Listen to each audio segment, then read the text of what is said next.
Welcome into the Hoffman Show. That's a podcast where we go wider and deeper than we can on the radio because, Will Dawkins, that's a podcast. Makes sense. Yeah, there we go. I'm not very creative. I got a thing today for the players later. We're going to call it the Whiz Quiz. That's how creative that we get on this show. Who do you think's going to do the best in that? I mean, you can't really fail it. Okay. I mean, I guess you could. Some of the questions are going to be about, like, which teammate do you trust the most and least driving on a road trip? So I guess... Like if you're the consensus answer for least trustworthy on that, you would inherently fail the Whiz Quiz. But it's really not your own answers. For that person at that point. Yeah, I can let you know. Okay. Skill development. Follow back. Yeah, right. I'll hit you up on that. So I'm excited to do this. We were just talking before we started recording. Like, we've kind of been looking forward to doing this since we found out we had some mutual, almost cross. Well, we've done this number for our entire lives. Lo and behold. So I want to take you back all the way to the beginning. Like, when did you, like, childhood Will Dawkins? Because you were a player, which we'll talk about. All that kind of stuff. College career, you played at a decently high level. But when did you first fall in love with basketball? Very, very young age. So yeah. As you mentioned, basketball is probably always in my life because I'm from Springfield, Massachusetts, which just happens to be the birthplace of basketball. Heard of it, been there. Where the game was invented. So at a very young age, probably 3, my parents put me in biddy ball when you probably had to wait till you were 5. And they snuck me in, smallest kid out there in the court, and just fell in love with it ever since. Love that. When was the first time you went to the Basketball Hall of Fame? I would go often. So a lot of the camps I would go to in the summertime would take you there. Right. This was the old Hall of Fame, not the one that currently is constructed. When was the new one constructed? I was probably early high school, middle school. So I think that's probably the one that I went to. I've been like twice. Was it the basketball, the gray basketball? Yeah, I think so. Yeah, so before that one, it was literally in the parking lot next door. It's now a gym, I think. Okay, of course. But it was more interactive. You can play and, like, run up and down. So be playing tag, not knowing you're in the Basketball Hall of Fame. Right. You're just coming for summer camp. So I would go every summer, probably from 6 to 14. That's cool. I was such a dork. I was like, oh, cool, the broadcaster section. You knew what you wanted to do. Yeah, although I'm like, did I go in college and that's why, like, I already knew I wasn't going to be making the league? But I definitely remember going and seeing, like, the Kirk Gowdy Award winners and all that kind of stuff. Very cool part. What other sports did you play growing up? So I played baseball. That's probably my second sport. I played that all the way up until my senior year of high school. And then I tried soccer for a few years and then also played volleyball one year in high school. So okay. Tried to mix it up. How was the volleyball experience? So one of my assistant coaches on our basketball team was the head volleyball coach, and he said, come out and try it. And I did for a season. Our varsity team wasn't very good, but I at least helped out when I could. But had to get back to everything else. And baseball was more important. Yeah. So when did you start getting recruited for hoops? Like you said, I was a player. I don't know how good of a player I was. I would say I probably only had 1 or 2 real Division I offers. Had an opportunity to go play at UMass, stay home, but realized that even if I went there, that the career path that I was looking for probably wouldn't be beneficial there. I thought I wanted to do broadcast journalism, be on ESPN and do everything on that end. So I went to one of the best schools for that in Emerson College, Division III. Got an opportunity to learn about that program and what it could offer me, and it was a no-brainer at that point. How do you think the journalism, like, training has helped you in your career? Because at the end of the day, it's mass communications. Like, that's the filter that we fall under. Yeah. So how does that help? I think you just learn professional habits. You learn how to talk to people. You learn how to do your work and do some research. So all those things you do when you're trying to gather information on players. You learn how to interrogate, how to ask investigative reporting questions, and that's what the combine is too. Yeah. So learn how to ask follow-ups and things of that nature. So I enjoyed broadcast journalism. I actually had an opportunity to be a PA straight out of college at Emerson with ESPN, but at the same time, Sam Presti offered me an internship, and I tried to bet on myself on that one and got lucky. Yeah, it worked out. It's worked out decently. I mean, you're still sitting here with the microphone. At the end of the day, he's still just sitting next to me with the microphone. But then when we go our separate ways, I'm going to go do a radio show, and you're going to be the general manager for basketball team. So don't say it too loudly. It's day 1 for my first season. So it's not day 1. Wait, I talked to you on day 1 of season 1. Okay, that's fair. That's what it is. That's fair. What today's all about.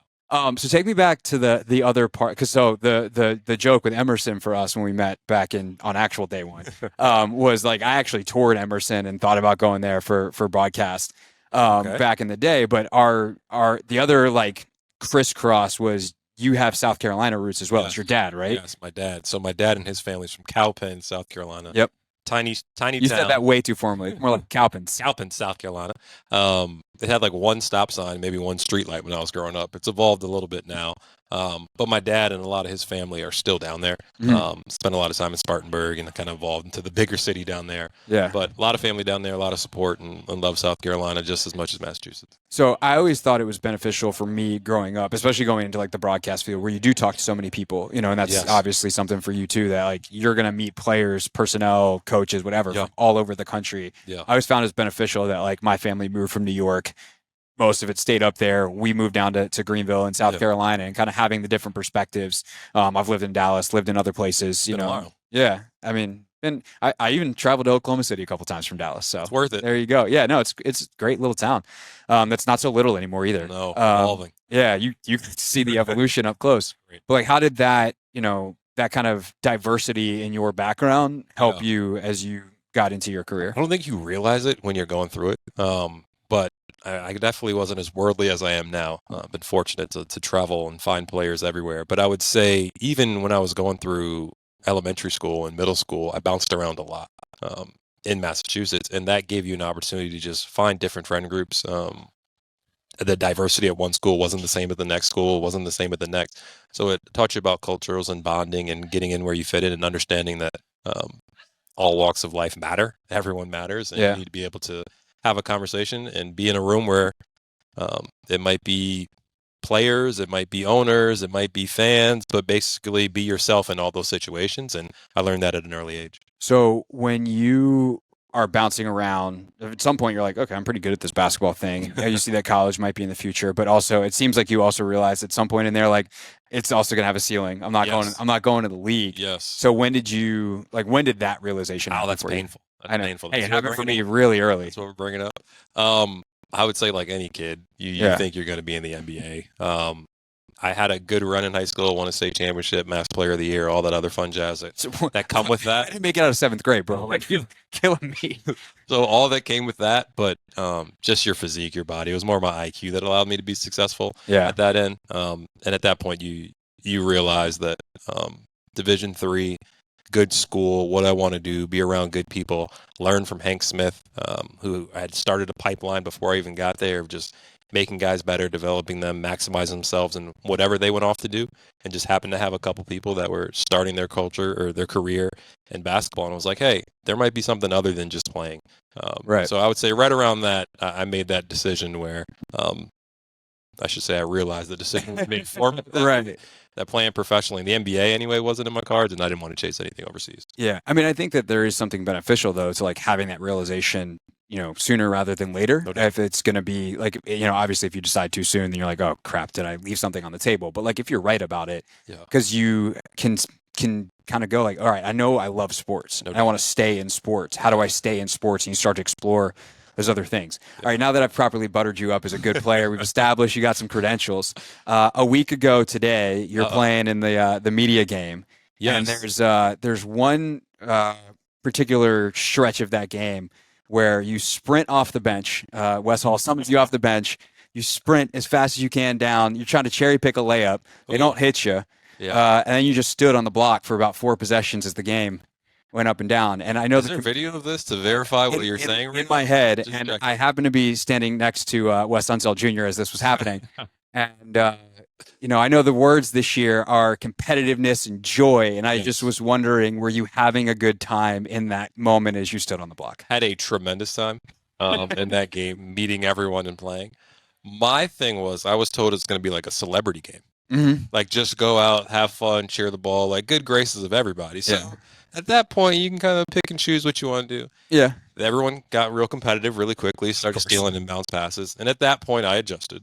We were down like double digits. I think I We in fairness to took you, the lead. I had to leave because I had to go do my day job. Well, your more important things happened. So we were probably down about 15, and we ended up taking the lead with about a minute left. So I'll leave that I love the way that. it is. So I love that. once the competitiveness turned up, then I had to lock back Okay. in. But Yeah, competitiveness and joy. And it was fun coming back It and was a good taking the time, though. lead. Next time you have to come, stay longer, and play the entire time. I would love to. I would have loved to play, but on like especially on a football Monday during the season, it's. And then again after that Bills game last week, maybe I should have just skipped the show. But you probably shouldn't. You probably shouldn't comment on that. I'll save All you. good. I'll save you from that. How would you describe your basketball philosophy? Playing? Uh, let's shift to executive Will Dawkins at this point. Oh, executive Will But I'm Dawkins. sure, like you as a player, seeing the game had to have helped shape it. Yeah, I think when you talk about the things that are important in basketball, it's people who are connected. You really have to be a team. You have to be aligned. Um, every position needs to know what's going on. I think basketball acumen is a huge thing. Guys that are advanced processors and people who can create more time on the floor. Because at the end of the day, we're all playing within 24 seconds of a shot clock. But with that, if you can project what's going to happen faster than the player in front of you, you're giving yourself more time. So for me, it's playing together. It's thinking the game. It's finding yourself and losing yourself within the team, understanding the dynamics of that, and then just going out and competing. At the end of the day, whether you're up 20, down 20, or it's a 1-point game, you should be going about it the same way every single time. And I learned that at a very young age. As you have evolved in your career, first probably doing a lot more witnessing. Yep. You know, as a I don't even say a glorified gopher. Like that's really how you describe it is like, yeah, like go for this, go for that. Yes, sir. Like I'm on it. That was how you started your career, and it worked your way up. You're in the trust of important people, and obviously Rose now assistant GM in OKC, and then GM here. Like as you observed and then started being able to implement some of these things, like are there any stories that stick out about ways in which that philosophy was either fortified or slightly shifted in a way where you learned something? There's too many. I would say you have a favorite or two all the time. I would say the thing I learned the most is that you don't know what you don't know. And you think you know a lot, but you really don't. There's times where I would call Troy Weaver or call Sam Presley when I was just coming up. I'm like, hey, you need to see this guy. Like, are you sure? I'm like, yeah, he can do this, this, and this. And then you kind of keep watching, keep it evaluating. You're like, oh, maybe you shouldn't spend your time when you see that player. Give me a second chance on that. Yeah. But in watching them, you just learn how to be detail oriented. You learn how to make sure that there's a plan in place for everything that you do. There's a why behind it, and you're a clear communicator in everything with your staff and as well as all the players, because at the end of the day, you have to build a place where people want to be there and feel trusted.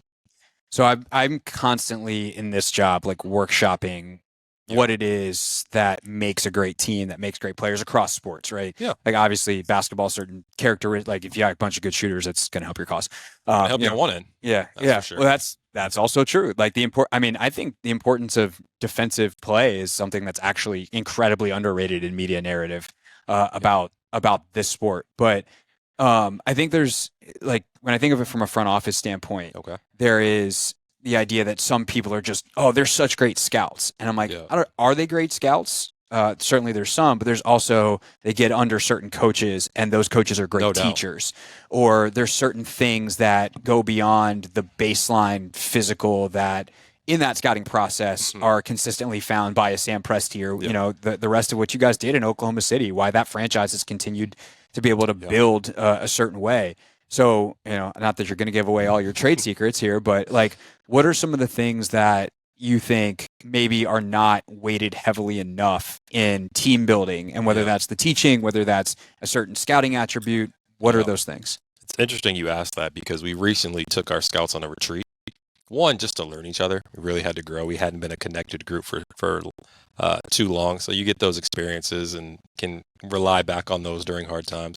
But we also wanted to break down like what a player who puts on a Wizard jersey looks like, what we look for, and then reteach ourselves to look for those things. And a lot of that stuff is important to make sure you're doing your best at the end of the day to make the most informed decision, which is a guess, especially through the draft. It's an educated guess, but find out the intel matters, the analytics matter, the mental matters, the physical matters, and then being intentional and getting those answers and then adding the basketball on top of that and not separating those. But at the end of the day, what I've learned is alignment is the most important thing. You're drafting young people, and then it's your job to develop them into young professionals. And that's the responsibility through player development from everyone in the building. So there's times when you're drafting a guy and you're like, hey, he's a good player, but he won't work for us. And there's also a time where you're like, hey, if that player goes to this place, he's going to do well. If he goes there, he might struggle. Our goal is to make sure that we become one of those places when people get drafted, you're like, he's going to make it there. because Right. he's going to have the infrastructure and the alignment around him to make sure that he succeeds. So how does that apply to 2023? Because like you and Michael were, I think, refreshingly but oddly honest about kind of where you're at. Like this is day one of season one. Like you're not even on the rebuilding path. Kind of is the way Michael phrased that. Like when we get there, we'll smash the gas, but like we're not on the road yet. So, but you got a bunch of players that are going to go out there and compete. Like you guys are trying to win games because 100%. that's why you toss it up. So like, how do you balance those two things? We're cultivating habits. We're cultivating good habits. Our players right now, we're very fortunate. They've lost themselves in the work already. So what we're basing this season off of is guys that are going to come in, compete, get after it. We're going to find those small victories, those small wins in every single practice, every single game. And what we're pursuing right now isn't the end result. It will never be an end result. We're pursuing progress every single day just to get better. And at the end of the season, we want to be better than we are to start the season. And I think, like you said, projecting out, we think it's more reshaping the roster because we have really good players.